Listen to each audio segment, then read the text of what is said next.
The night the cowboy posted the job, the entire town whispered. Levi Harlow wasn't the kind of man who needed help, let alone from a stranger. But after 3 years of living alone on his dusty ranch, grief had carved hollows beneath his eyes. His kitchen was a battlefield of burnt pots, and his heart wasn't much different. He needed a cook, but what he really needed was someone who could silence the loneliness that echoed louder than spurs on dry wood. When the saloon doors burst open the next morning, everyone turned. She marched in like wildfire, wearing boots scuffed from too many miles and a grin too bold for a woman who owned nothing but a bag and a past she didn't talk about. Her name was Rhea Hayes, known by every town gossip as the wildest cook, alive, too loud, too reckless, too unpredictable. But Levi saw something beneath her bravado, a kind of quiet ache that mirrored his own, and it made him freeze. Rhea didn't wait for permission. She slapped her resume on his table, though it was more charcoal stains than words, and lifted her chin. She said she cooked like her life depended on it because sometimes it actually had. Levi studied her, sensing storms behind her confident eyes. She studied him too, seeing the sadness he hid behind a hardened jaw. Something shifted, a spark neither of them intended, one fierce enough to steal the breath between them. Levi hesitated before hiring her. Rumors followed Rhea everywhere. She'd been fired from kitchens for breaking plates, starting fights, and once setting a stovetop ablaze when a man touched her without consent. But there was another rumor, a quieter one, that nobody cooked with more heart than she did. Levi didn't need perfection. He needed soul. He needed someone unafraid of heat, both in the kitchen and in life. So he nodded, and just like that, her fire entered his quiet world. The ranch was rougher than Rhea expected. The wind howled like it wanted to tear the house apart, the wooden porch groaned with every step, and the silence pressed heavy, like memories trapped in the walls. She asked him why he lived so far from town, but Levi only shrugged, saying the land was all he had left. He didn't mention the grave on the hill, the one he visited at sunrise, nor the pain buried deeper than the soil above it. Her first meal left him stunned. She handled pots like weapons and spices like secrets. The smell wrapped the house in warmth it hadn't felt in years. Levi sat across from her at the table, watching steam rise from the bowls she served. Something inside him unclenched, something he thought had died the day he buried the woman he once loved. Rhea noticed the softening in his shoulders, and for a moment she looked away, as if afraid of what might grow between them. But Rhea's nights were restless. She tossed in the small guest room, dreaming of flames and running footsteps, of a past she couldn't outrun. She hid her fears under sarcasm and brightness, but Levi wasn't blind. He heard her muffled cries one night, and he paused outside her door, listening, debating whether to knock. In the end, he didn't. He knew the feeling of wanting your pain unseen. Instead, he whispered a promise to the dark. He wouldn't let her burn alone. Over the days, their routine formed naturally. She cooked. He repaired fences. She laughed. He watched quietly. She teased him. He pretended it didn't affect him. But every time she brushed past him in the narrow kitchen, his breath caught. Every time he held the door for her, her heart raced.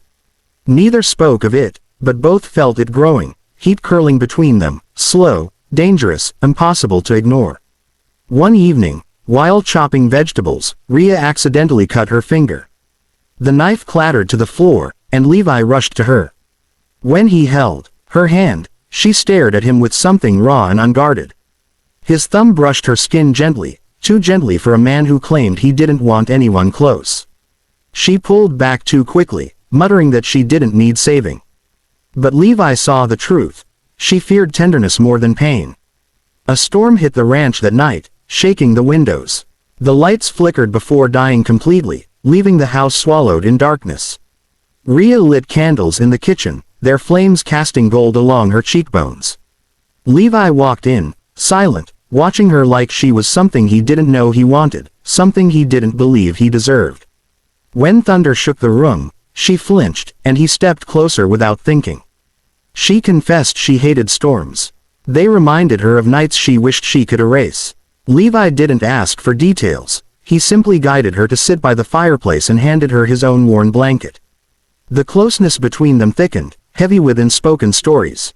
Her voice wavered as she said she'd never had a place that felt like home. He said he hadn't either, not since the day everything changed. The fire crackled softly as Rhea leaned back, watching Levi from the corner of her eye. She wondered how a man so broken could still move with such quiet strength. He wondered how a woman so wild could hide so much hurt beneath her laughter. They didn't touch, but the space between them hummed with tension, the kind that lights a fuse long before anyone notices the sparks. Later, when the storm calmed, Rhea wandered into the kitchen and found Levi standing at the sink, staring out at the moonlit fields. She approached him cautiously, unsure why sadness clung to him like shadow. He admitted, voice rough, that he once had dreams for this ranch, dreams he abandoned after losing someone he loved more than life. Rhea didn't speak. She just placed her hand over his, grounding him. Their fingers intertwined for the first time. Unexpected, unplanned, electric. Levi pulled away too quickly, overwhelmed by guilt he still carried. Rhea's chest tightened, fearing she had crossed a line. But he whispered that it wasn't her fault. He just didn't know whether his heart was ready to feel again. She said she wasn't asking him to feel anything, she just didn't want him to hurt alone. They stood in silence, both trembling in ways neither admitted. That night, when Rhea returned to her room, she paused at the door and glanced back toward Levi. He stood at the end of the hallway, watching her with something heavy in his eyes, something that could be longing, fear, or both. She whispered goodnight. He whispered her name, barely audible. They stayed like that for a moment, suspended between distance and desire, knowing something had already begun. The next morning, Rhea woke with a strange warmth in her chest, something she couldn't name. She found Levi outside fixing the barn door, his shirt damp with sweat, his movements steady despite the sleepless night he clearly had. When he saw her, he paused, swallowing hard, as though unsure whether to greet her like a boss, a friend, or something far more dangerous.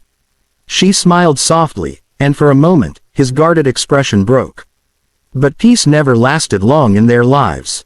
Before noon, a horse approached from town carrying the sheriff, a man whose presence made Rhea stiffen instantly. Levi noticed the way color drained from her face. The sheriff tipped his hat and casually mentioned that someone was looking for her. Her past had finally caught up. Levi glanced between them, sensing a storm far worse than last night's thunder, one that lived inside Rhea and had followed her for miles. After the sheriff left, Levi confronted Rhea gently. She tried to brush it off, but he wouldn't let her. His voice softened when he asked what she was running from. Tears filled her eyes, but she blinked them away stubbornly. She said she'd worked in a wealthy hotel kitchen where the owner treated her like property, humiliating her publicly and cornering her privately. When she finally fought back, he vowed to ruin her. She fled, knowing powerful men don't forgive women who refuse to bend. Levi's hands curled into fists. Rage simmered behind his calm blue eyes, not at her, but for her.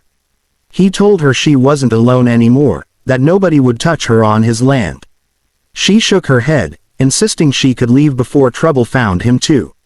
But Levi stepped closer, voice deep and unwavering, saying he wasn't a man who let fear make decisions. His place, his life, had been quiet for too long. Maybe a little fire was exactly what he needed. That afternoon, tension hung heavy around them. Rhea cooked dinner with shaky hands, dropping spoons, burning onions, losing focus. Levi stayed nearby, pretending to work on the pantry shelves but really keeping an eye on her. When a pan slipped from her grip and clattered loudly, she flinched violently. Levi moved to her instantly, steadying her trembling hands. She broke down then, finally letting tears fall as he held her without hesitation. He whispered that she didn't have to pretend with him. She leaned into his chest, feeling his steady heartbeat against her cheek, grounding her after years of running. It wasn't romantic in that moment. It was survival, two wounded souls holding each other because the world had been too cruel. Levi didn't try to kiss her. He didn't take advantage of her vulnerability. He simply held her like she was something precious, something worth protecting. That night, Levi didn't sleep. He sat on the porch with his rifle across his lap, keeping watch. The moon lit the fields, and the wind carried the scent of Ray's cooking from earlier. He thought about the woman sleeping under his roof and realized she'd already embedded herself into his life. Fear simmered, not of danger, but of losing her, just like he'd lost before. But this time, he wasn't going to let grief control him. He would fight. Just before dawn, hooves thundered toward the ranch. Two men dismounted, one of them the hotel owner she'd fled from. Ray's past had arrived. Levi stepped off the porch before they could reach the door. He stood tall, unflinching, every muscle ready for a fight. The man sneered, claiming Rhea owed him her job, her loyalty, her silence. Levi stated firmly that she owed him nothing and that the ranch was private property. The threat in his voice was unmistakable. Rhea appeared behind Levi, shaking but determined. She said she wasn't running anymore. The owner tried to grab her arm, but Levi seized the man's wrist with iron strength. The moment stretched tense and dangerous. Finally, the hotel owner realized he wasn't dealing with a scared cook anymore. She had someone willing to stand between her and the darkness she escaped. He cursed them both, mounted his horse, and left, furious but defeated. When the dust settled, Rhea collapsed onto the porch steps, overwhelmed. Levi sat beside her, brushing her hair gently from her face. She told him she had never had anyone fight for her before. He replied that maybe that was why she fought so fiercely for herself. She looked at him then, really looked, and saw a man who had lost everything but still chose courage over fear. She whispered that he deserved more than a life of loneliness. He met her gaze with a tenderness that nearly broke her. He said the ranch had been silent since his wife passed, but ever since Rhea arrived, it felt alive again. She froze, worried she had awakened pain he wasn't ready to face. But he shook his head softly. He told her he didn't feel guilty for wanting her, he felt grateful. She was the first spark in years that didn't hurt to hold. Their faces inched closer, breaths mingling, the heat between them undeniable. Their kiss was slow, deep, and trembling with everything they'd both been afraid to admit. Rhea felt something melt inside her, something she'd hidden behind walls of fire and bravado.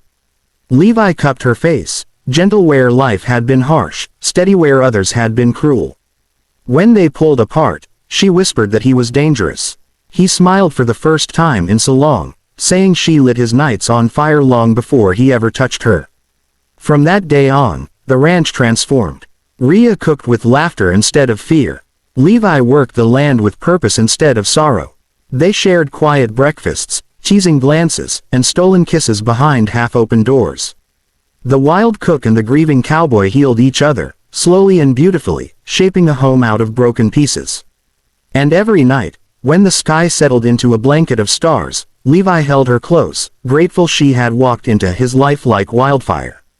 Their story wasn't about perfection. It was about survival, courage, and the kind of love born from shared wounds.